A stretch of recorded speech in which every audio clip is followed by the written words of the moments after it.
नमस्कार, आप देख रहे हैं स्पेशल रिपोर्ट न्यूज रूम से। आपके साथ मैं हूं अंजना ओम कश्यप। आखिर खादी के सामने खाकी वर्दी इतनी मजबूर क्यों हो जाती है, ये सवाल कई लोगों के मन में है। क्योंकि चंडीगढ़ पुलिस जिस तरह से हरियाणा बीजेपी अध्यक्ष के बेटे को बचाने में लग गई है, उससे कानून का मजाक उड़ता हुआ दिख रहा है।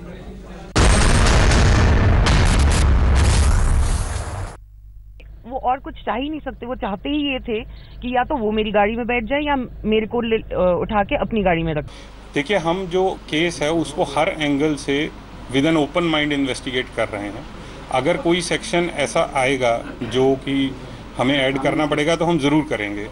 मैं एक बार बार कह रहा हूँ, हम बिल्कुल ओपन माइंड से चल रहे हैं। अगर कोई सेक्शन लगेगा तो हम ज़रूर लगा देंगे। चंडीगढ़ में एक पूर्व आईएएस की बेटी इंसाफ मांग रही है। सत्ताधारी बीजेपी के रसूखदार नेता के बददिमाग बेटे को उसके किए की सजा दिलाने की गुहार कर रही है। लेकिन चंडीगढ़ पुलिस उस बेटी के गुनहगारों को बचाने की चालें चल रही है। चंडीगढ़ की इस बेटी की हक की लड़ाई में जब मीडिया ने साथ दिया तो कप्तान साहब को ये मीडिया ट्रायल नजर आने लगा। आप जो मैं देख रहा हूँ, इस केस को एक मीडिया ट्रायल ना बनाएं, इसको आप चलने दीजिए नॉर्मल कोर्स में। जो भी इसकी इन्वेस्टिगेशन में अपडेट होगा हम आपको रोज की रोज देते रहेंगे। शुक्रवार की आधी रात चंडीगढ़ की बेटी वर्णिका कुंडू की कार का पीछा किया गया था। उसके अपहरण की कोशिश की गई थी। नशे में धुत हरियाणा बीजेपी अध्यक्ष सुभाष बराला के बेटे विकास बराला ने वर्णिका को अपनी कार में खींचने की कोशिश की थी। अपनी सूझबूझ और बहादुरी के चलते वर्णिका बीजेपी नेता के बेटे से बच गई, लेकिन उसने ठान लिया कि उस गुंडे को उसके किए की सजा दिलवाएंगी ताकि कोई दूसरा ऐसी जुर्रत न कर पाए। तो मेरा एम सिर्फ ये था कि जिन लड़कों को लगा कि वो लड़की को डरा के या उसकी गाड़ी रोक के या उसके साथ कुछ भी कर सकते हैं और उन्हें शायद मजा आ रहा था या जो भी, कि वो नहीं कर सकते हैं ऐसा। मैं चाहती हूँ कि उनको देख के बाकी लड़के भी समझें कि लड़कियों की सेफ्टी कोई मजाक नहीं है, कि तुम जब भी चाहो जो भी चाहो कहीं भी जाके किसी भी लड़की को तंग कर लो या किसी की भी गाड़ी को पीछा कर लो या गाड़ी को रोकने की कोशिश कर लो। ऐसा नहीं हो सकता और उनको उसकी सजा मिलनी चाहिए। वर्णिका खामोश नहीं रही, मीडिया के सामने आई। पुलिस के सामने उन्होंने विकास बराला की काली करतूतों का कच्चा चिट्ठा खोल दिया। लेकिन पुलिस को जैसे ही पता चला कि वो एक गुंडे को नहीं बल्कि हरियाणा बीजेपी के कद्दावर नेता के लाडले को पकड़ लाए हैं, पुलिस ने रंग बदल लिया, एफआईआर तक बदल दी। पुलिस ने पहले आरोपियों के खिलाफ आईपीसी की धारा 354D और मोटर व्हीकल एक्ट की धारा 185 के तहत मामला दर्ज किया। कुछ घंटे बाद मामले में धारा 341, 365 और 511 को जोड़ दिया। धारा 365 यानी किडनैप की कोशिश और धारा 511 मतलब अपराध को अंजाम देने की कोशिश। लेकिन जैसे ही पुलिस को विकास बराला की कुंडली मिली, पुलिस ने रात 3 बजे किडनैपिंग की दोनों धाराएं हटा दी। लिहाजा थाने से ही नेताजी के साहबजादे को जमानत मिल गई। पुलिस तो पुलिस, हरियाणा के मुख्यमंत्री मनोहर लाल खट्टर ने भी इस मामले को निजी मामला बता दिया। हालांकि उन्होंने ये कहा कि कानून अपना काम करेगा। इसलिए चंडीगढ़ पुलिस पर हमको पूरा भरोसा है, कानून अपना काम करेगा। दोष यदि सिद्ध होगा तो कानून के अनुसार कार्रवाई होगी। अगर सिद्ध होता है तो ये बहुत ही, जिसको कहना चाहिए कि निंदनीय बात है। पुलिस की चलती तो वो इस केस को छान घोट कर पी जाती, लेकिन मामले ने तूल पकड़ लिया। सड़क से लेकर संसद तक सियासत की गलियों में बीजेपी नेता के बेटे का चंडीगढ़ कांड गूंजने लगा। सुभाष बराला के इस्तीफे की मांग उठने लगी। क्या आज वो हरियाणा के भाजपा अध्यक्ष से इस्तीफा नहीं लेंगे? अमित शाह जी और नरेंद्र मोदी जी दोनों इस बात का जवाब देश की जनता को दें। मामला तूल पकड़ता देख बीजेपी नेता भी रंग बदलने लगे। किसी ने सुभाष बराला के गुंडे बेटे को जमानत मिल जाने पर हैरानी जताई तो किसी ने सुभाष बराला को फौरन इस्तीफा दे देने की नसीहत पढ़ाई। बच्चा औरों के भी बच्चे, तो इसमें आपको नहीं लगता कि सुभाष बराला जी को जो है वो इस्तीफा दे देना चाहिए हरियाणा बीजेपी के अध्यक्ष से? बिल्कुल, उनको नैतिकता के आधार पर विपक्ष को मुंह खोलने से पहले ही करारा जवाब दे देना चाहिए। कानून जो कार्रवाई करेगा वो उसे मंजूर होनी चाहिए। देश लोकतंत्र देश है, ये संविधान के अनुसार चलती है, सीआरपीसी आईपीसी के आधार पर चलती है। उसको वो विश्वास जगाने के लिए मुझे कदम उठाना चाहिए। उसके लिए मैंने ये सोचा कि एक PIL फाइल करनी चाहिए, जिसमें हम कोर्ट से कहेंगे कि ये चंडीगढ़ पुलिस ने जो पलटी मारी है उसके बाद सारा विश्वास उसके ऊपर से हट गया है और अब court monitored investigation with CBI होनी चाहिए। हरियाणा की सरजमी से ही प्रधानमंत्री नरेंद्र मोदी ने बेटी बचाओ बेटी पढ़ाओ अभियान शुरू किया था, लेकिन हरियाणा में आज जब बेटी को बचाने की बात आई तो पुलिस के सामने सियासत की दीवार खड़ी हो गई। बेटी इंसाफ के लिए दस्तक देती रही, खाकी वर्दी खद्दर वालों के जूते तले से खुद को बाहर नहीं निकाल पाई। चंडीगढ़ में प्रीति चौधरी और सत्येंद्र चौहान के साथ हिमांशु मिश्रा, दिल्ली आज तक। एक पूर्व IAS की बेटी के साथ बीजेपी के कद्दावर नेता के बेटे की गुंडागर्दी का ये मामला धीरे धीरे तूल पकड़ता जा रहा है।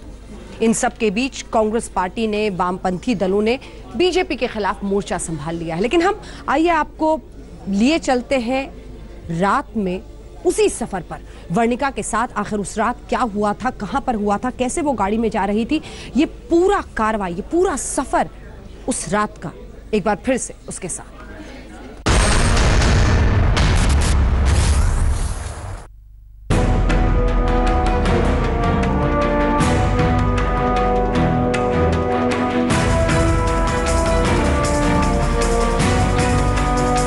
हिम्मत का फौलाद भी यहां पिघलता दिखाई दे रहा है, क्योंकि शुक्रवार की उस खौफनाक रात चंडीगढ़ की वर्णिका कुंडू के साथ जो हादसा हुआ वो उन्हें भुलाए नहीं भूलता।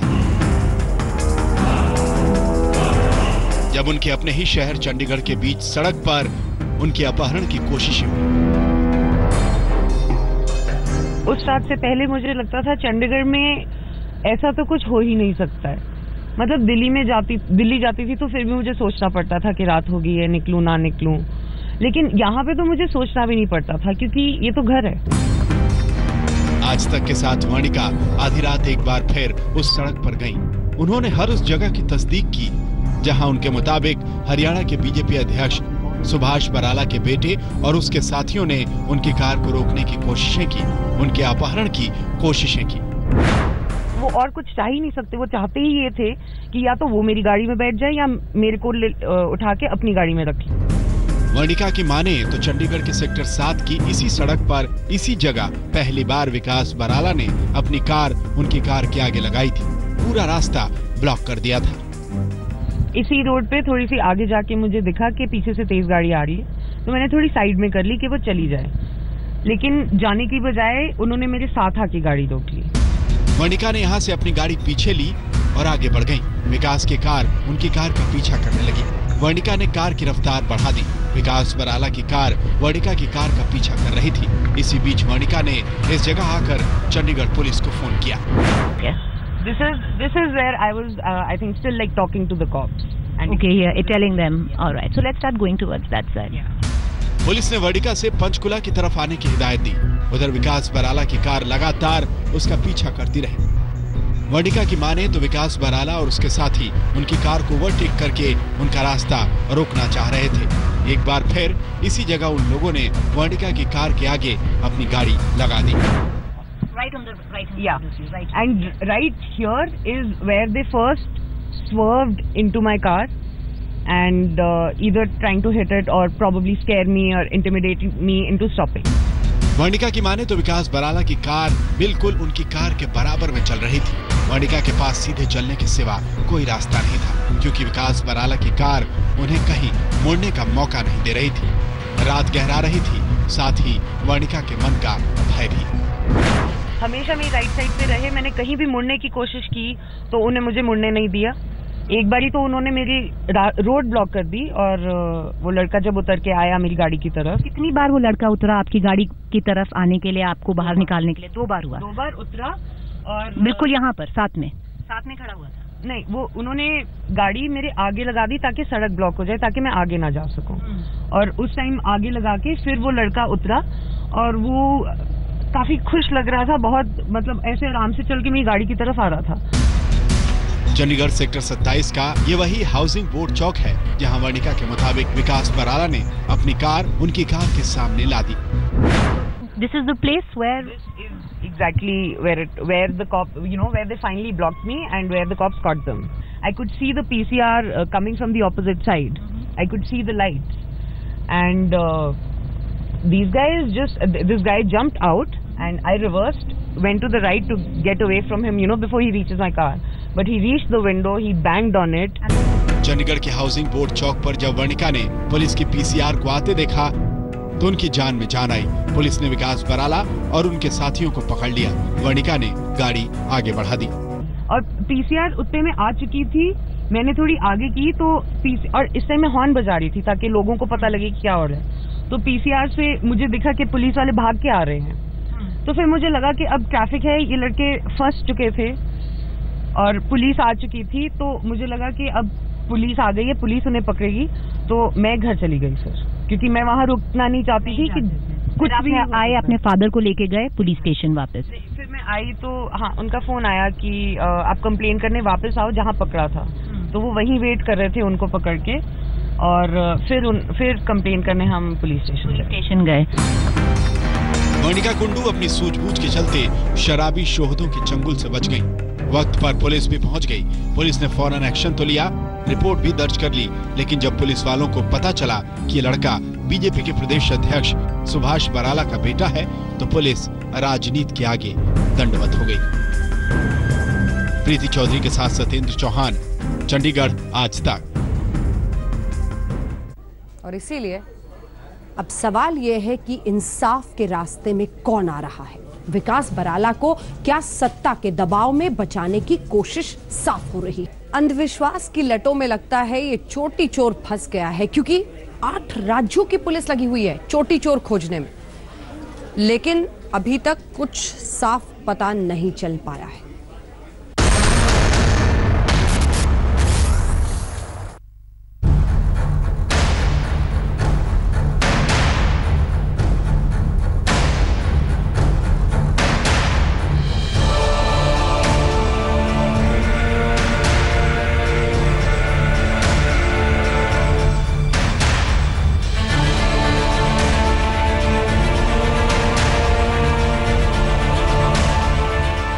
इस वक्त देश में हाल कुछ ऐसा चल रहा है, अगर कोई पूछे कि कैसी कट रही है तो एक ही जवाब आएगा, चोटी कट रही है। जी हां, शहर शहर कट रही है, गांव गांव कट रही है। अब तो गब्बर सिंह की तरह सरकार को चोटी चोर पर भी इनाम घोषित कर ही देना चाहिए। जो चोटी चोर को पकड़ कर लाएगा इतने लाख का इनाम पाएगा।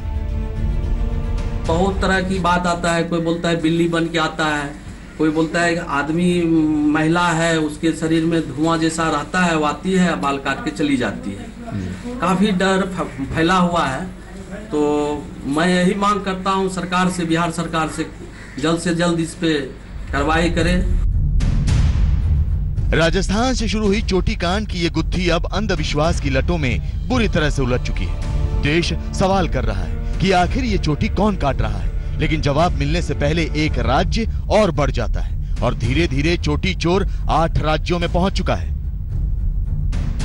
इस चोटी चोर ने बड़े बड़े जासूस फेल कर दिए हैं। बड़े बड़े मुजरिमों को देश की पुलिस ने अंदर किया है। रोज एक से एक सनसनीखेज मर्डर की मिस्ट्री पुलिस सुलझाती है, लेकिन नहीं सुलझ रही है तो चोटी की मिस्ट्री। सुबह उठा तो मेरे चक्कर देने लगा, तो कुड़ी को बोला कुड़ी मेरे माथा में बाल में कुछ हो गया, मेरे झाड़ दो बाल। तो वो झाड़ा नहीं तो बाल कटल निकला इधर से। ये पूरा जलवा रही थी पूरी तरीके से। उसने गोद में लिया, क्या बात हो गई, तो वो इशारे कर रही है, ये मेरे बाल कट गए हैं। ये शक जाता है कि कोई हवा वगैरह है, वो ये सब कुछ कर रही है। अकेले बैठी थी और जब हम आए बाहर तो उठी थी, वो कह रहे हवा सी आई, डर लग रहे थे, तो हम उठ के जा रहे तो एकदम से उनकी शरीर कपकपा रहे और जा रहे हैं घर पे। तो घर पे जा रहे जैसे उठे उनकी लट गिर गई गोदी में उनकी। थोड़ा सा झांक लगा आँख तो देख रहे हैं कि मेरा चूल काट रहा है। हम चिल्ला कर उठ गए। आज हम आपको दिखाएंगे कि कैसे चोटी चोर के पैर लंबे हो रहे हैं। राज्य दर राज्य बढ़ते बढ़ते चोटी चोर आधे देश के केश काट चुका है। अब चोटी कटवा उत्तराखंड में पहुंच चुका है। इससे देखिए, रुड़की के पास गंग नहर कोतवाली इलाके में दिलशाना अपने पति के साथ घर बैठे चोटी काटने की खबर देख रही थी और जैसे ही वो उठकर दूसरे कमरे में गई, चोटी चली गई। दिलशाना जोर से चिल्लाई, सभी कमरे में दौड़कर उसके पास आए, लेकिन दिलशाना की चोटी जा चुकी थी और वो कमरे में बेहोश पड़ी थी। बैठे हुए न्यूज देख रहे थे और न्यूज देखते हमने टीवी बंद किया। जैसे अपने कमरे में गए निकल गए तो 2-3 सेकंड में सब काम हो गया। जैसे हमने कमरे में जाकर देखा तो ये बेहोश मिली और छुट्टी कटी। अब मोटी चोटी का जनाजा चारपाई पर पड़ा है। देखने वालों की भीड़ लगी है और दिलशाना सदमे में पड़ी है। उत्तराखंड में पहले चोटी कटी तो पुलिस भी आ पहुंची, लेकिन पुलिस के भी हाथ पांव फूले हुए हैं। मिस्टर इंडिया की तरह अदृश्य चोटी चोर को धरें तो धरे कैसे?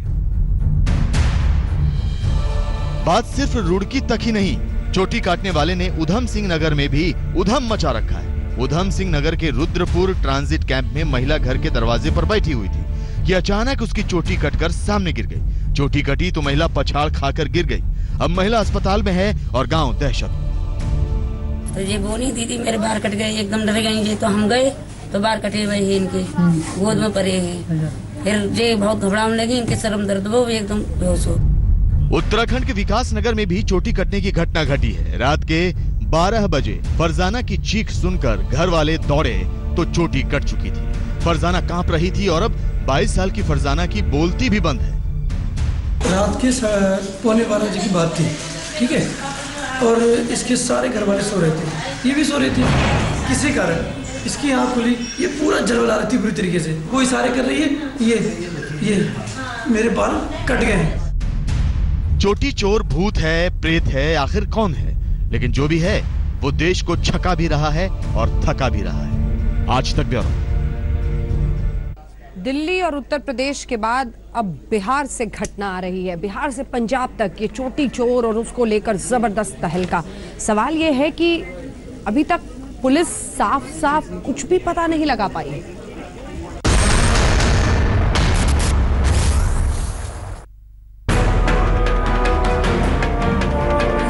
अब तक बिहार में चोटी बची हुई थी, लेकिन कब और कैसे चोटी चोर बिहार तक पहुंच गया किसी को भनक भी नहीं लगी।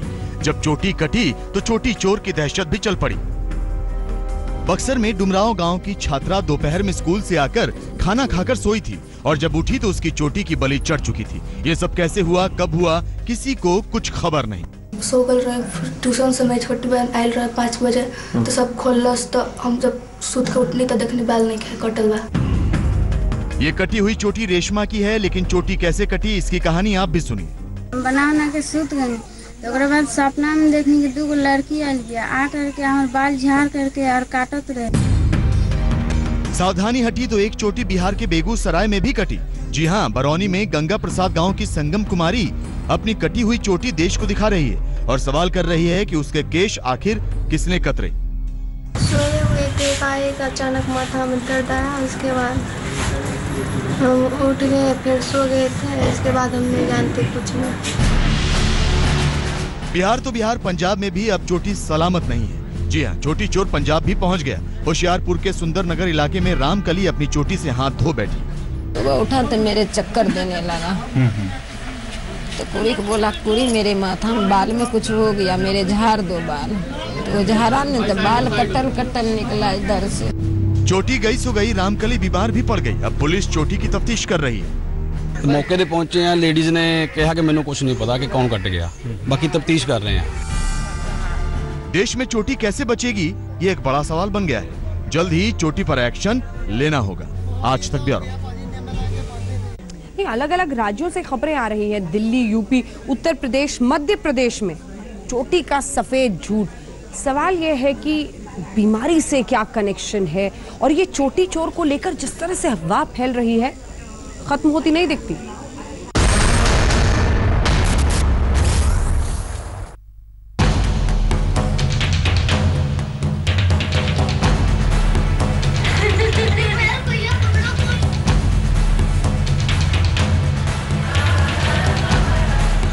उत्तर प्रदेश से लेकर मध्य प्रदेश तक वारदात वही, कहानी वही और तस्वीरें भी वही। जी हाँ, कोई यूं ऐठा जा रहा है मानो उस पर माता आई हो।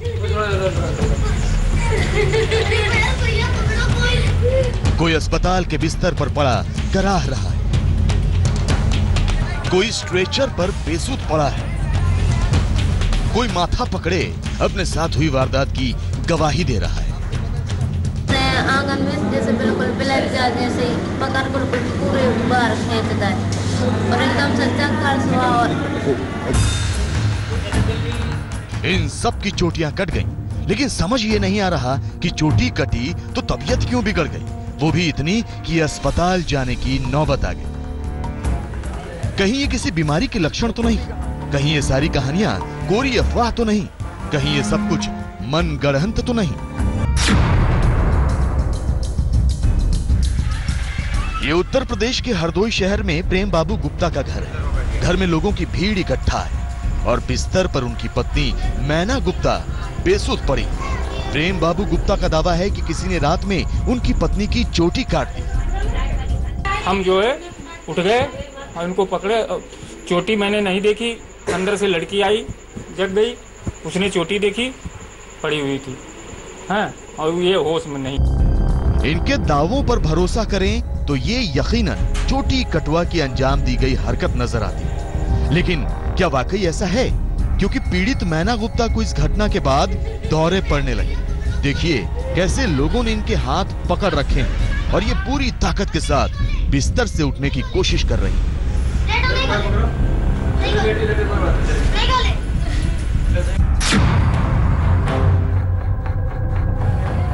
यूपी के लखीमपुर में तो हद ही हो गई। यहाँ 4 महिलाओं की चोटियां कट गईं, फिर चारों को अस्पताल में भर्ती कराना पड़ गया।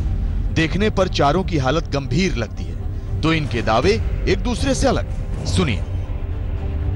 बाहर कट गया, गला दाब दिया, दाब दिया, 2 जन। हमको कुछ पता नहीं, याद ही नहीं। फिर जब होश आया तब क्या देखा? होश अस्पताल में होश आवा, बाल कटे दिखाए गए हैं। किसने दिखाया? पापा। वैसे आपको बता दें कि ये भले ही अस्पताल में भर्ती हुई हो, लेकिन इनकी तबीयत ज्यादा खराब नहीं थी। ग्लूकोज की बोतल चढ़ाने भर से ही ये दुरुस्त हो गई। तो डॉक्टर साहब भी इन सब के पीछे अफवाहों को जिम्मेदार ठहरा रहे हैं। पेशेंट यही कंप्लेन करता है कि उसकी चोटी कट गई और फिर वो बेहोश हो गया, लेकिन देखने पे सारे पेशेंट जो अभी तक आए हैं वो स्टेबल हैं, सब बिल्कुल, उसमें कोई दिक्कत नहीं लग रही पेशेंट को किसी भी तरीके की, और ये एक तरीके की अफवाह हो सकती है। बांदा से लेकर मैनपुरी और शामली से लेकर फतेहपुर तक उत्तर प्रदेश के हर शहर से चोटी कटने की वारदातें सामने आ रही हैं। बेहोशी के बाद होश आते ही वही कहानी दोहराई जा रही है। तो हालात मध्य प्रदेश के भी वही हैं। मध्य प्रदेश का श्योपुर, स्ट्रेचर पर युवती को अस्पताल ले जाते लोग। इसका नाम शबनम है, जिसकी चोटी कट गई। इसकी मां का दावा है कि किसी अदृश्य ताकत ने इस घटना को अंजाम दिया। बेटी जोर से चिल्लाई और बेहोश पाई गई। एकदम से इसने चीख मारी, चीख मारते मैं इसके पास आई तो मुझे बेहोशी मिली है वहाँ पर खटिया पे, और इसके बाल की लट इसके पास पड़ी थी खूब सारी। मध्य प्रदेश के श्योपुर में ही कुछ दिनों पहले इस महिला ने चोटी कटने का दावा किया था, लेकिन उसका झूठ पकड़ा गया। पता चला कि पैसों के लेन देन को लेकर इस शख्स ने महिला पर हमला किया था। चोटी कटवा की कहानी सफेद झूठ निकली। आज तक ब्यूरो। एक के बाद एक अलग अलग राज्यों से घटनाएं आ रही हैं।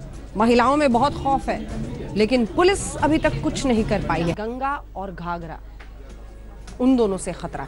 अब ये राखी के दिन बारिश का कहर कुछ ऐसा, दिल्ली से लेकर उत्तर प्रदेश तक त्राही त्राही करते हुए लोग सड़क पर नजर आए। बारिश की वजह से पानी कई जगहों पर भर गया।